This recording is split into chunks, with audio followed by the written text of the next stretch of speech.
வணக்கங்க. இன்றைக்கி பெருமாநல்லூர் வலசரப்பாளையத்தில் ஒரு 30 பைரவர்கள் இருக்காங்க.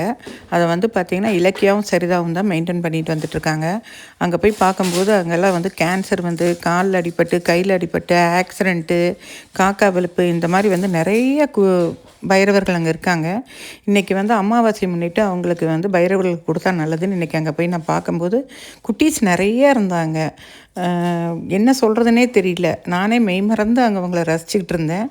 இது காக்கா வலுப்பு வந்த குட்டியை தான் நான் கையில் வச்சுருக்கிறேன். 2 மாதத்து குட்டி அது. பார்க்கவே ரொம்ப கஷ்டமாக இருந்தது. அப்புறம் அவங்களுக்கு இன்றைக்கி வந்து பிஸ்கட்டு, பால், சாப்பாடு, இதெல்லாம் முட்டை இதெல்லாம் அவங்களுக்கு கொடுக்கணும் அப்படின்ட்டு இன்றைக்கி அங்கே போயிருந்து அவங்களுக்கு பிஸ்கட் கொடுத்தேன். அப்புறம் வந்து பார்த்திங்கன்னா சாப்பாடு முட்டை உடச்சி அதில் போட்டு இன்றைக்கி ஏன்னா அவங்களுக்கெல்லாம் வந்து அதை கொடுத்தா தான் அவங்களுக்கு அந்த சத்து. ஸோ இன்றைக்கி அந்த அமாவாசை அன்றைக்கி அதை கொடுக்கணுங்கிற நிலமை வந்துருச்சு. அதனால் அவங்களுக்கு இந்த வலுப்பு இந்த நாளைக்கு கையிலேயே நான் கொடுத்தேன்.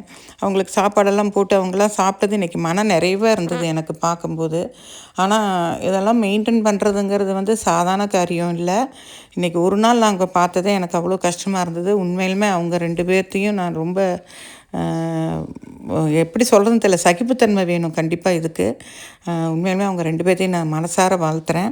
இன்றைக்கி எனக்கு வந்து ரொம்ப சந்தோஷமாக இருந்தது. அவங்களாம் சாப்பிட்டு பார்த்து இன்றைக்கி வந்து காலையிலேருந்து நைட்டு வரைக்கும் மனம் வந்து மிகவும் நிறைவாக இருந்தது.